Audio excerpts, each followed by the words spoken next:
And Carly joins us now. Carly, great to talk to you. Great to talk with you, Laura. Thanks so much for having me on. Absolutely. And sorry, I was blabbing away not knowing you were on the line. I apologize for that. No, not at all. But Barbara Boxer is the classic example of precisely what you were talking about. She is a liberal, left-wing, partisan politician who thinks she knows better than the people and who has thought so for her 28 years in Washington, D.C., and she has to go. Well, she is one of many in the U.S. Senate today who seem not to care about these core values and these core concerns of the American people. We want business to be welcomed and vibrant and growing and just incredible as an economic force, and then we'll see families flourish and entrepreneurs and growth. That's what we want. We want the government to get out of the way so business can flourish as it always does in this country. They do not want to do this. And my question to you is, if you get in the U.S. Senate, what's the first piece of legislation that you're going to advocate? Well, let me say first, Laura, that I started out as a secretary. I typed and I filed and I answered the phones for a little 9-person company. And I bring that up because I have lived the American dream, and the American dream starts for most people in a small business with somebody who has a big idea and starts small and gives a whole bunch of us a chance. And so the first thing that I would do is make sure that we are getting out of small businesses' way. That means cutting taxes on small businesses, and let us start by keeping in place the 2001-2003 tax cuts, because if we allow those to expire, we will be enacting the largest tax increase in the history of the nation, $3.8 trillion. And while people like Barbara Boxer want to say, oh my gosh, we're taxing the wealthy, that's all we're doing, the truth is 94% of the small businesses in this nation file as individuals, and we would be hitting them with a huge tax increase. That's crazy. No, it's a complete nightmare, and what we're seeing is across the board, the will of the people is being thwarted. And my point has consistently been, if this continues to happen, whether it's on, we're going to get to immigration after the break, but whether it's on spending or taxes or carbon emission regulation, if it keeps happening, then all bets are off about the legitimacy of the federal government, because people are just going to believe it doesn't represent them anymore, and they're not going to have any faith in any of these systems at all. That's a dangerous place to be in. Well, you know what? Our founding fathers intended ours to be a citizen government. It is what of, by, and for the people means. And somehow we've grown accustomed to professional politicians. I've never run for political office before, but I'm a citizen. And I think our founding fathers intended citizens to go to Washington, not forever, but for a time, to represent the real world and the real people in the real world. That's what the Tea Party is about. That's what the spending revolt buses are about. It's about citizens saying, you know what? We are supposed to be in charge. That's why I'm doing this. Barbara Boxer cares about one job more than any other, and that is her own. Well, and Carly Fiorina hopes California is going to be good for the Republicans this November and beyond. We continue with her quest to unseat Barbara Boxer, and all eyes are on this race across the country.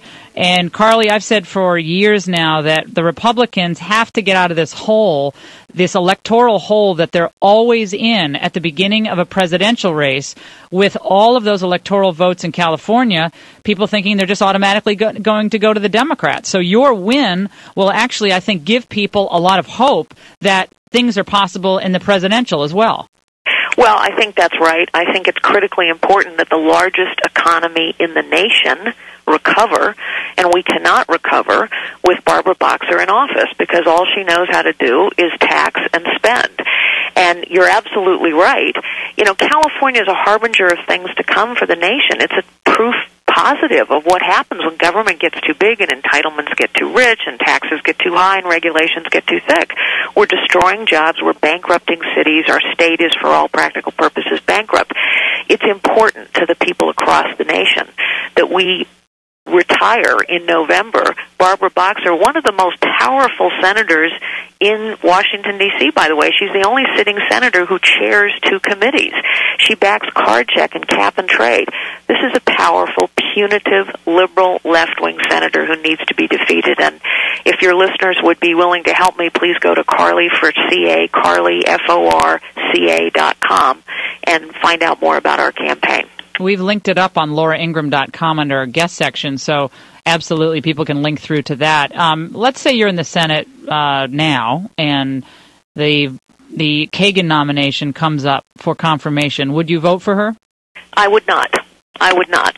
Elena Kagan clearly has many admirable qualities. She has a energetic mind. People say that she's a problem solver. Those are admirable qualities for a dean or for a solicitor general or maybe even for a legislator. But she has zero experience as a jurist. We really have no idea how she would decide critical cases. The White House has withheld some key information about her point of view on important matters that may well come before the court. No. So I would vote no. Yeah, I mean, I'm glad she's likes baseball, and she's a good softball player and engaging personality. But a lot of people are those things, and they shouldn't sit on the Supreme Court of the United States. It's preposterous. And Carly, I have to ask you about the immigration issue, which is boiling up across this country. A federal court giving some solace to the anti-SB 2010. Am I getting it right? Or I always forget the 1070 law in Arizona, and the polling on this is overwhelmingly in favor of what Arizona did. What's your position? Well, I'm in favor of what Arizona did, and it's a tragedy that they had to do it. But, when you have 80 miles of border where drug cartels are engaged in murder and mayhem, people have to do something. To me, what Barbara Boxer did, she immediately went out and vilified the people of Arizona. She called the law unconstitutional. Look, the most important priority of the federal government is to protect the nation. It is the federal government's job to secure this border. The federal government hasn't done its job. It is cynical politics at its very worst. For President Obama to say, basically, I'm not going to secure the border because if I do that now, I won't get support for comprehensive immigration reform. We don't need a single piece of legislation for the federal government to do its job and secure the border, put the money, the manpower, the muscle. Most of all, what this takes is political will, and clearly Barbara Boxer, Janet Napolitano, President Obama don't have it. We ought to be, if I were the senator from California right now, I would be putting as much pressure as humanly possible on this administration to do its job. Yeah, I mean, there's so many ticking time bombs out there. It's getting hard to count. The taxes that are going to kick in on January 1st, overwhelming. $3.8 trillion. Oh, and downward pressure on the U.S. economy. We already have people who are not expanding businesses, keeping all the cash on the sidelines. Too much savings in American families means less spending in the commercial sector, so that's all bad. And the ticking time bombs, for instance, on this health care reform law, which now you saw Missouri revolted against yesterday. Would any law like that, that idea, that referendum, would that be a possible thing in California as well? I know you're all about referenda there, but would that be possible in California? Well, I don't know. That's an interesting question. What I have said, however, consistently in California is that I believe this law needs to be repealed. It needs to be repealed because healthcare reform, because it's so fatally flawed. It cannot be fixed. And by the way, it is not compassion to take 16 million uninsured people and throw them into Medicaid. Medicaid is already underfunded in California. Oh, it's a This hands nightmare. us another $3 billion unfunded mandate, which the state cannot afford. Medicaid recipients today are being told they won't have access to services. This is not compassion. This is cynical politics. We need to start over and do this right. And you mentioned the economic costs. Small businesses, the engine of growth in our economy, small businesses are now being asked to fill out a 1099 for everyone with whom they do more than $600 worth of business. This is a crushing paperwork burden. Oh, no, it is. It's too much. And I love California. I'm there a lot. We have great stations throughout California, Carly. But, boy, if California goes down, boy, you can bet that the rest of the country is imperiled. Carly Fiorina, thank you so much. We really appreciate it.